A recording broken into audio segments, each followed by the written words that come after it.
നമസ്കാരം. മലയാളി വാർത്തയിലേക്ക് സ്വാഗതം. 2016 നിയമസഭാ തെരഞ്ഞെടുപ്പിൽ പിണറായി വിജയനെ മുഖ്യമന്ത്രി സ്ഥാനാർത്ഥിയായി ഉയർത്തിക്കാട്ടാൻ LDFന് ഭയമായിരുന്നു.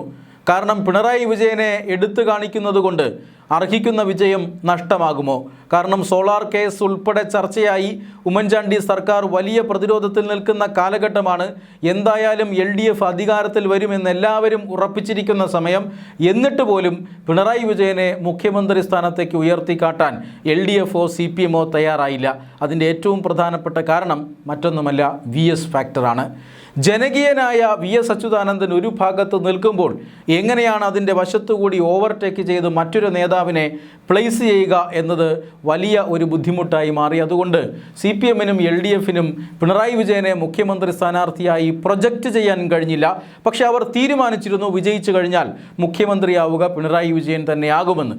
എന്താണ് ആ തീരുമാനത്തിൻ്റെ പിന്നിൽ എന്നത് വേറെ വിഷയമാണ്. മറ്റു പല കാര്യങ്ങളും ഉണ്ടാകാം. ഒരുപക്ഷെ സ്വാഭാവികമായ ഒരു സെലക്ഷൻ ആയിരിക്കാം. എന്തായാലും VS അച്യുതാനന്ദൻ വഴിമുടക്കി നിൽക്കുന്നത് കൊണ്ട് തന്നെ പിണറായി വിജയന് മുഖ്യമന്ത്രി സ്ഥാനാർത്ഥിയാകാൻ കഴിഞ്ഞില്ല. പക്ഷേ പിണറായി വിജയൻ മത്സരിച്ചു. മുഖ്യമന്ത്രിയായി പിണറായി വിജയൻ തന്നെ വരുമെന്ന് എല്ലാവർക്കും ബോധ്യമുണ്ടായിരുന്നു. ഏറ്റവും അവസാനം LDF വിജയിക്കുന്നു. മുഖ്യമന്ത്രിയാകുമെന്ന് കരുതിയ VS അച്യുതാനന്ദൻ മുഖ്യമന്ത്രി ആയില്ല. പകരം അദ്ദേഹം കേരളത്തിലെ ഫിഡൽ കാസ്ട്രോയായി മാറുകയാണ് ചെയ്തത്. പകരം അവിടെ ഇരട്ടച്ചങ്കൻ എന്ന വിളിപ്പേരോടുകൂടി പിണറായി വിജയൻ മുഖ്യമന്ത്രി സ്ഥാനത്തേക്ക് വരുന്നു. 2021 നിയമസഭാ തെരഞ്ഞെടുപ്പിൽ ഇതായിരുന്നില്ല സ്ഥിതി. 2021 നിയമസഭാ തെരഞ്ഞെടുപ്പിൽ പിണറായി വിജയൻ്റെ ഫ്ലക്സുകളും ഫോട്ടോകളും കേരളം മുഴുവൻ നിരന്നു നിന്നു. അതിനുശേഷം 2021 നിയമസഭാ തെരഞ്ഞെടുപ്പിൽ തുടർഭരണം നേടിയതോടുകൂടി, അതായത് പാർട്ടിയുടെ ചരിത്രത്തിലാദ്യമായി, പാർട്ടിയുടെ മാത്രമല്ല കേരളത്തിൻ്റെ ചരിത്രത്തിലാദ്യമായി ഒരു മുന്നണി തുടർഭരണം നേടുന്നു. LDF UDF എന്ന ഒരു തരംഗത്തിന് മാറ്റം വരുന്നു, എന്ന ഒരു കീഴ്വഴക്കത്തിന് മാറ്റം വരുത്തിക്കൊണ്ട് ആദ്യമായി LDF ഭരണത്തിന് ശേഷം വീണ്ടും ഒരു LDF ഭരണം 2021 കേരളത്തിൽ വന്നു. അന്ന് പിണറായി വിജയൻ ക്യാപ്റ്റനായി മാറുകയായിരുന്നു. എന്നാൽ 2026 നിയമസഭാ തെരഞ്ഞെടുപ്പിൽ ക്യാപ്റ്റൻ്റെ തൊപ്പി തെറിച്ചു. നാണം കെട്ട തോൽവിയാണ് തുടർഭരണം പ്രതീക്ഷിച്ച പാർട്ടിയും LDFുമെല്ലാം നേരിടേണ്ടി വന്നത്. അത് കടുത്ത ഭരണവിരുദ്ധ വികാരം കാരണമാണ് എന്ന് വ്യക്തമാണ്. കാരണം പിണറായി വിജയനെതിരായിട്ടുള്ള വികാരമാണ് ഭരണവിരുദ്ധ വികാരമായി മാറിയത് എന്ന് എല്ലാവർക്കും ഒരേപോലെ അറിവുള്ളതാണ്. പക്ഷെ പാർട്ടി അത് ഇതുവരെ സമ്മതിച്ച് തന്നിട്ടില്ല. അത് മറ്റെന്തൊക്കെയോ കാരണമാണ് എന്നൊക്കെയാണ് ഈ പാർട്ടിയുടെ വിലയിരുത്തൽ. പക്ഷേ വളരെ വ്യക്തമാണ്, പിണറായി വിരുദ്ധ വികാരമാണ് VD സതീശനെ ഇന്ന് മുഖ്യമന്ത്രിയാക്കിയത് എന്ന കാര്യത്തിൽ തർക്കമൊന്നുമില്ല. ആ പിണറായി വിരുദ്ധ വികാരം അത് എന്തായാലും സംഭവിച്ചു. കനത്ത തോൽവി ഉണ്ടായി. അതുകൊണ്ട് ചിത്രത്തിൽ നിന്ന് പതുക്കെ മാറി നിൽക്കാം. എന്തായാലും പ്രായവുമായി, രോഗം ബാധിച്ചിരിക്കുന്നു, വലിയ രീതിയിൽ ഓടിച്ചാടി നടക്കാനൊന്നും കഴിയുന്നില്ല. അതുകൊണ്ട് തന്നെ ഇവിടെ വെച്ച് കളി നിർത്തേണ്ടതായിരുന്നു പിണറായി വിജയൻ. തോൽവിയുണ്ടായി എങ്കിലും മുൻ മുഖ്യമന്ത്രി എന്ന ഒരു ഗരിമ പിണറായി വിജയൻ ഉണ്ടാകുമായിരുന്നു. അവിടെ വെച്ച് കളി മതിയാക്കി, മത്സരിക്കേണ്ട എന്നല്ല, MLA സ്ഥാനത്ത് ഇരുന്നോട്ടെ, പക്ഷേ ഈ പ്രതിപക്ഷ നേതൃസ്ഥാനം വേറെ ആർക്കെങ്കിലും നൽകിയിരുന്നുവെങ്കിൽ പിണറായി വിജയൻ്റെ വില അത് വർദ്ധിക്കുകയുള്ളായിരുന്നുള്ളൂ. പക്ഷേ ഇപ്പോൾ ക്യാപ്റ്റൻ്റെ തൊപ്പി തെറിച്ചുവെന്ന് മാത്രമല്ല, ക്യാപ്റ്റൻ ഓരോ ദിവസവും അപഹാസ്യനായി മാറിക്കൊണ്ടിരിക്കുകയാണ്. അതായത് ഈ പറയുന്ന പിണറായി വിജയൻ്റെ തൊഴിലെന്താണ് എന്ന് ഇപ്പോൾ സോഷ്യൽ മീഡിയ ചർച്ച ചെയ്യുന്നുണ്ട്. രാവിലെ കുളിച്ച് പൗഡറിട്ട് നിയമസഭയിൽ വരിക, VD സതീശൻ്റെയും സംഘത്തിൻ്റെയും വായിൽ നിന്ന് കണക്കിന് കേൾക്കുക. ഇപ്പോഴിതാ സ്വന്തം അടുത്തിരിക്കുന്ന ആൾക്കാർ വരെ വിളിച്ചു പറയുന്നുണ്ട്, തനിക്കെതിരെ ശബ്ദമുയർത്തുന്നുണ്ട്.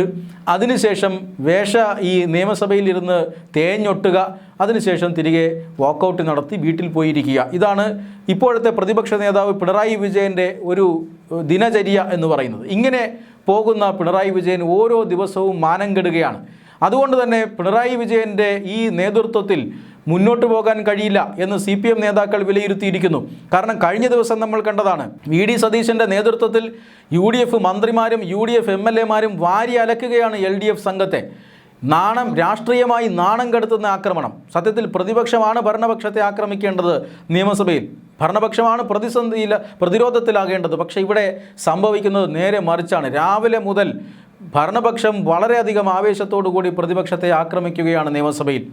എന്തിനാണ് നമ്മൾ ഈ രാഷ്ട്രീയ അപഹാസ്യമൊക്കെ കേട്ടുകൊണ്ടിരിക്കുന്നത്? LOP എന്തെങ്കിലും പറയണം, ഇത് സഹിക്കാൻ വളരെയധികം ബുദ്ധിമുട്ടാണ്, വാ തുറന്ന് വല്ലതും പറയൂ എന്ന് കഴിഞ്ഞ ദിവസം പറഞ്ഞത് ഭരണപക്ഷത്ത് നിന്നല്ല, പിണറായി അത് വളരെയധികം ഞെട്ടിച്ചു. പിണറായി വായും തുറന്ന് നോക്കിയിരിക്കുന്നത് കേരളം മുഴുവൻ നമ്മൾ കണ്ടതാണ്.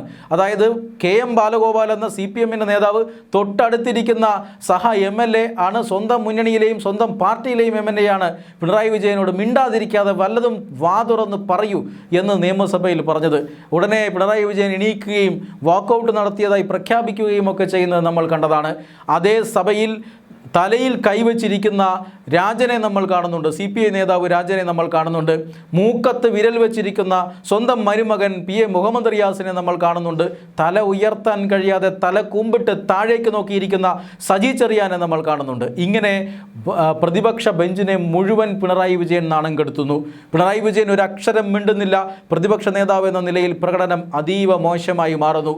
ഈ സാഹചര്യത്തിലാണ് പിണറായി വിജയനെ മാറ്റുന്ന കാര്യം ഇപ്പോൾ LDF അല്ലെങ്കിൽ CPM തന്നെ ആലോചിച്ച് തുടങ്ങിയിരിക്കുന്നത്. കമ്മ്യൂണിസ്റ്റ് പാർട്ടിയിലെ ചില നേതാക്കന്മാരെല്ലാം ഇതിനെക്കുറിച്ച് ചിന്തകൾ തുടങ്ങിയിരിക്കുന്നു. അധികം വൈകാതെ പിണറായി വിജയന് ഈ പറയുന്ന പ്രതിപക്ഷ നേതാവ് എന്ന പട്ടവും തെറിക്കും. എന്തായാലും അസുഖബാധിതനാണ്, ചികിത്സയ്ക്കായി ഒരുപാട് പണം വേണ്ടിവരും. അതുകൊണ്ട് ഇങ്ങനെ ചികിത്സാ ചെലവ് സർക്കാർ ചെലവിലായിക്കോട്ടെ, താമസം സർക്കാർ ചെലവിലായിക്കോട്ടെ, അങ്ങോട്ടും ഇങ്ങോട്ടും വാഹനം അതും സർക്കാർ ചെലവിലായിക്കോട്ടെ എന്നൊക്കെ കരുതിയിട്ടാകണം പ്രതിപക്ഷ നേതൃസ്ഥാനം പിണറായി വിജയന് പാർട്ടി കൊടുത്തത്. പക്ഷേ അത് അബദ്ധമായി മാറിയെന്ന് CPM നേതാക്കൾ തന്നെ ചിന്തിച്ചു തുടങ്ങിയിരിക്കുന്നു. ഇനി എത്രയും വേഗം പിണറായി വിജയനെ മാറ്റാനുള്ള നീക്കങ്ങൾ പാർട്ടിയിൽ ആരംഭിച്ചിരിക്കുന്നു. പിണറായി വിജയൻ എന്തായാലും ഇക്കാര്യങ്ങൾ മനസ്സിലാക്കുന്നുണ്ട്. അതുകൊണ്ട് തന്നെ അദ്ദേഹം പാർട്ടിയുടെ കടുത്ത തീരുമാനം വരുന്നതിന് മുമ്പ് ഉടൻ തന്നെ പ്രതിപക്ഷ നേതൃസ്ഥാനം രാജിവെച്ച് പുറത്തു പോകാനാണ് സാധ്യത. എന്തായാലും ആ നിമിഷത്തിന് വേണ്ടി എല്ലാവരും കാത്തിരിക്കുകയാണ്. പക്ഷേ പാർട്ടിയിൽ മാത്രമല്ല മുന്നണിയിലും അദ്ദേഹത്തിനെതിരായിട്ടുള്ള നീക്കങ്ങൾ നടക്കുകയാണ്. CPI പ്രതിപക്ഷ ഉപനേതാവ് സ്ഥാനം വേണം എന്ന ആവശ്യം ഇങ്ങനെ ശക്തമായി വീണ്ടും ഉന്നയിക്കുകയാണ്. ദാ കണ്ടില്ലേ, നിങ്ങളുടെ പ്രതിപക്ഷ നേതാവിനെ കൊണ്ട് ഒരു പ്രയോജനവുമില്ല, നിയമസഭയിൽ ഞങ്ങളിരുന്ന് വെറുതെ തെറി കേൾക്കുന്നു, അതുകൊണ്ട് പ്രതിപക്ഷ ഉപനേതാവ് സ്ഥാനം ഇങ്ങെടുത്തേക്ക് എന്ന് CPM വാദിക്കുന്നുണ്ട്. ആ വാദത്തെക്കുറിച്ച് വാർത്താലേഖകർ കഴിഞ്ഞ ദിവസം ചൂണ്ടിക്കാണിച്ചപ്പോൾ പിണറായി വിജയൻ ക്ഷുഭിതനാകുന്നതാണ് നമ്മൾ കണ്ടത്. അങ്ങനെ ഒരു ചർച്ചയും മുന്നണിയിൽ നടക്കുന്നില്ല. പ്രതിപക്ഷ നേതാവ് ആരാകണമെന്ന ചർച്ച മുന്നണിയിൽ നടന്നിട്ടുണ്ടോ? ഇല്ലല്ലോ. പിന്നെ എന്തിനാണ് ഉപനേതാവ് ആരാവണമെന്ന ചർച്ച മുന്നണിയിൽ നടക്കുന്നത്? അതുകൊണ്ട് നിങ്ങൾ അക്കാര്യങ്ങളൊന്നും ഓർത്ത് ബേജാറാകേണ്ട എന്ന് ദേഷ്യത്തിലാണ് പിണറായി വിജയൻ മറുപടി നൽകിയത്. അതായത് പിണറായി വിജയനെതിരായിട്ടുള്ള നീക്കങ്ങളിൽ മുൻപന്തിയിൽ CPM-ൻ്റെ നേതാക്കന്മാരും അതോടൊപ്പം തന്നെ CPI-യും ഉണ്ട് എന്ന് വ്യക്തമായതിൻ്റെ അടിസ്ഥാനത്തിലാണ് ആ ദേഷ്യം പിണറായി വിജയനിൽ നിന്ന് വന്നത്. മാത്രമല്ല പിണറായി വിജയൻ കേന്ദ്ര ഏജൻസിയായ എൻഫോഴ്സ്മെൻറ്റ് ഡയറക്ടറേറ്റിൻ്റെ അന്വേഷണം നേരിടുന്ന വ്യക്തിയാണ്. വീടും കുടിയുമെല്ലാം റെയ്ഡ് ചെയ്ത് കൊണ്ടുപോയി ED. മാത്രമല്ല ഏത് നിമിഷം വേണമെങ്കിലും മകളെ അറസ്റ്റ് ചെയ്യാം ED. 2-3 തവണ ചോദ്യം ചെയ്ത് കഴിഞ്ഞിരിക്കുന്നു. മകളുടെയും മരുമകൻ്റെയും പിണറായി വിജയൻ്റെയും ഒക്കെ സ്വത്തുവകകൾ ഏത് സമയം വേണമെങ്കിലും ED കണ്ടുകെട്ടാം. ഇങ്ങനെയുള്ള ഒരു സാഹചര്യത്തിൽ അഴിമതി ആരോപണവും അന്വേഷണവും ഒക്കെ നേരിടുന്ന ഒരു നേതാവ് എങ്ങനെയാണ് സർക്കാരിനെതിരെ ആഞ്ഞടിക്കുക? വിഴിഞ്ഞം തുറമുഖത്തിൻ്റെ വിദേശ നിക്ഷേപവുമായി ബന്ധപ്പെട്ട് അഴിമതി ആരോപണം ഉന്നയിക്കുകയാണ് LDF. അദാനിയുമായി സതീശൻ ഒത്തുകളിച്ചു എന്നാണ് LDF-ൻ്റെ ആരോപണം. ആ ആരോപണം ഉന്നയിക്കാൻ ഈ പറയുന്ന പിണറായി വിജയന് എന്ത് യോഗ്യതയാണുള്ളത്? കേന്ദ്ര ഏജൻസികൾ വീട് കയറിയിറങ്ങുന്ന ആ പിണറായി വിജയനാണോ ഇനിയിപ്പോൾ ഈ ഭരണപക്ഷത്തിനെതിരെ അഴിമതി ആരോപണവുമായി സഭയിൽ എണീറ്റ് നിൽക്കാൻ പോകുന്നത് എന്ന ചോദ്യം പാർട്ടിയിലും മുന്നണിയിലും ഉയരുകയാണ്. ഏതായാലും ആ വാർത്ത നമുക്കുടൻ പ്രതീക്ഷിക്കാമെന്ന് തന്നെയാണ് രാഷ്ട്രീയ നിരീക്ഷകർ വിലയിരുത്തുന്നത്. പിണറായി വിജയൻ പ്രതിപക്ഷ നേതൃസ്ഥാനം ഉടൻ ഒഴിഞ്ഞേക്കും.